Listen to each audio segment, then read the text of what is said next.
What's happening, golfing fans? Welcome back to the channel, brought to you in association with betting.co.uk.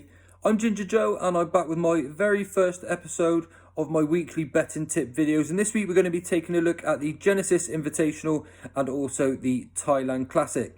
Now, this is the second golf tip video that I have put up. I've currently put up a Lucky 15, which covers one selection for the 4 golfing majors this season. If you haven't seen that one already, I'll pop a link in the description below so you can go and check that out. But in this week, I've got 2 events that I'm going to cover. I've got 4 selections in one, 3 in the other, and we're going to play the singles and the cross doubles as well.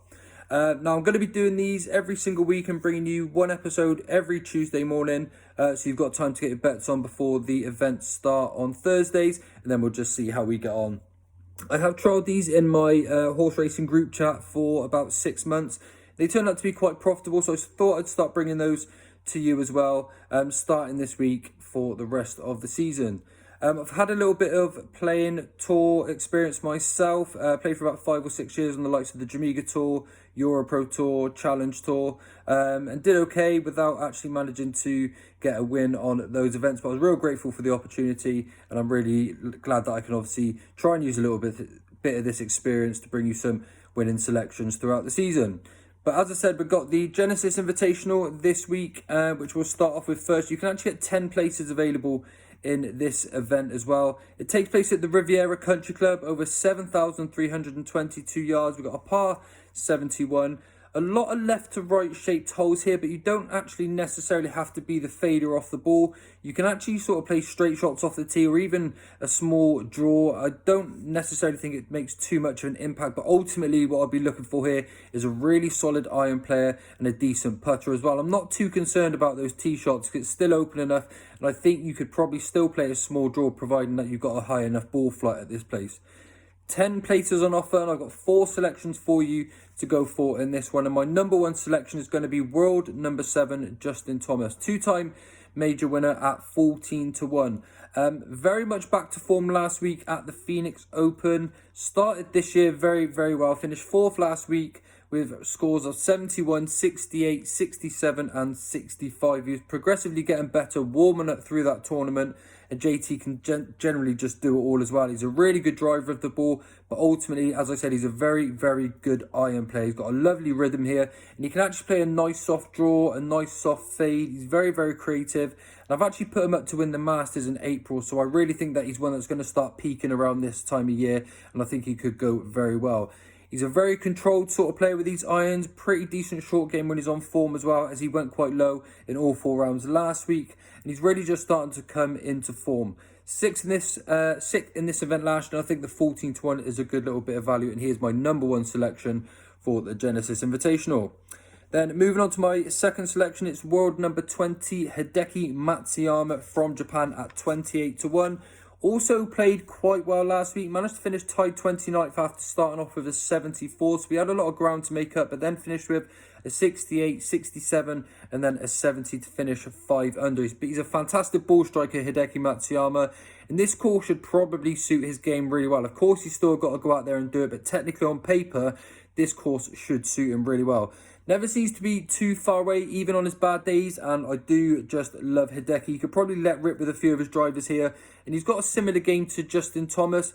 Not potentially quite as good off the tee, but you are getting 28-1 about Hideki Matsuyama with 10 places, and he will be my second selection in the event. My third selection is world number 42, Siwoo Kim. Now, he's a 4-time PGA Tour winner from Korea, and I think it's 60-1. He's probably quite good value.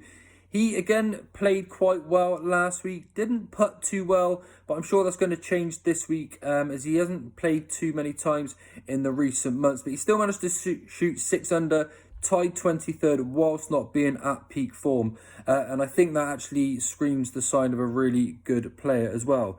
He started well last year as well. Some reason plays really well this time of year, bar last week, obviously. Well, I say bar last week, I said he still had a pretty decent finish, but there's definitely a little bit more room in his locker yet. And he probably goes under the radar a little bit here. An interesting player at 60-1, especially if you can get that putter rocket. He can probably go quite low around here, so probably a little bit of value to add to the 2 at the front that I put up so far.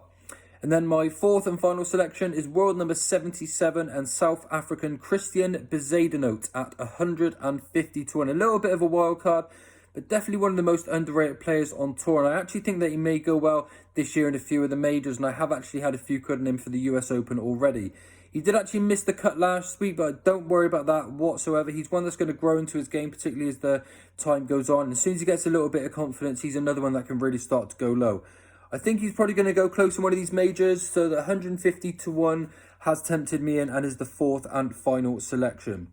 Two made the shortlist for this event as well, which I have actually just moved out in exchange for Christian Bezuidenhout, and that was Sung Jae Im at 22 to 1, and then Scotty Scheffler, last week's winner, at 10 to 1. But I was really tempted that 150 to 1 is offered for Christian Bezuidenhout, so I'm just going to side with him to add to my other selection. So in the Genesis Invitational, Justin Thomas at 14 to 1, Hideki Matsuyama at 28 to 1, Siwoo Kim at 60 to 1, and then Christian Bezuidenhout at 150 to 1. And then on the DP World Tour, we got the Thailand Classic. 7 places available for this one at Amata Springs, over 7,505 yards. A really, really long course, but it is quite open. So with the conditions likely to be hot and fast, it shouldn't play as long as it seems on paper. I'm going to put this one down to 3 selections. I've really started to like these DP World Tour events, and I've actually played with a few of these players too, the likes of Dale Whitnell and Richard Mansell, who I have been having a few sentimental bets on. I was really close to putting up Richard Mansell again this week, but he's just been going close last week. He was only one shot off the pace going into the final round, and he had quite a poor round to finish off. That is the second or third time that he has had that happen to him, but he's really close to breaking through and getting that win. So I probably will have a sentimental bet on him, but he's not one of the 3 selections that I'm putting up here. I just want a real solid player with some recent decent playing form. So my first selection and the number 1 selection for me in the Thailand Classic is world number 164, Marcel Schneider at 28 to 1 from Germany. He had a great run last week, managed to finish 3rd in Singapore, and he's got an immaculate short game. His putting is superb, and he chips really well under pressure as well. Even in some short stuff, finish well to hold on to a good position. It means a lot as well when you're quite far up that table, but his short game definitely bodes well for him, and I can't see him being too far away on that. It's actually going to be very, very important around here, the short game, despite the length of the track. As we saw last week, he's got plenty of ability with that short game. He's one that's improving of late. 28 to 1 is quite tempting. I think he's a really good bet for a player that's in form. And again, this course should suit well, providing that he turns up and plays really well too. My second selection is the Spaniard and world number 76, Adrian Otaegui at 25 to 1. Now, he's a 4-time DP Tour winner, so he knows how to get the job done. And I hadn't actually seen too much of him until last year, but he's been really, really impressive for me, and he can go seriously, seriously low. Every time I seem to watch Adrian Otaegui as well, he puts particularly well, so I'm just going to side with him again because I think that's going to be a really important factor here this week. Even if he was 5 or 6 back, I think going into the last round, the way he puts, I still wouldn't be writing him off. And at 25 to 1, I think he's a pretty decent bet as well. And then my third and final selection for the Thailand Classic is the Frenchman, world number 152, Antoine Rozner, who I actually put up a few times in my free group. He never seems to be too far away, and he has been playing really well of late as well, putting himself into good contention after the first 2 rounds. He did the same last week before notching a few poor putts in round 3. Seemed to come back quite nicely on round 4. Doesn't seem to be one that you can bother too much with the temperament. Seems to turn up and know his job and do really well. Didn't putt too well, but still managed to finish tied 6th again last year. So he's one of these players that even when he's not quite in form, he is still managing to get himself in the deep end of these events. So my third and final selection is going to be Antoine Rozner. So yeah, as I said, just to recap on those for you, in the Genesis Invitational, I've got 4 selections. Justin Thomas at 14 to 1, Hideki Matsuyama at 28 to 1, Siwoo Kim at 60 to 1, Christian Bezuidenhout at 150 to 1. And then the Thailand Classic, I've got Marcel Schneider at 28 to 1, Adrian Otaegui at 25 to 1, and then Antoine Rozner at 25 to 1 as well. I'm going to play those with some cross win doubles for this one, and I'm also going to play some win singles. I'm not going to go each way apart from on Christian Bezuidenhout. Apart from that, it's going to be win doubles and win singles for these bets, and we'll see how we go. Thank you everyone for tuning in. I wouldn't mind if you could subscribe to my channel. This is the first one that I'm doing for the golf videos, and it will help raise the awareness for these as well. So please don't forget to hit that subscribe button. I'll be back next week again with some more selections. Bye for now.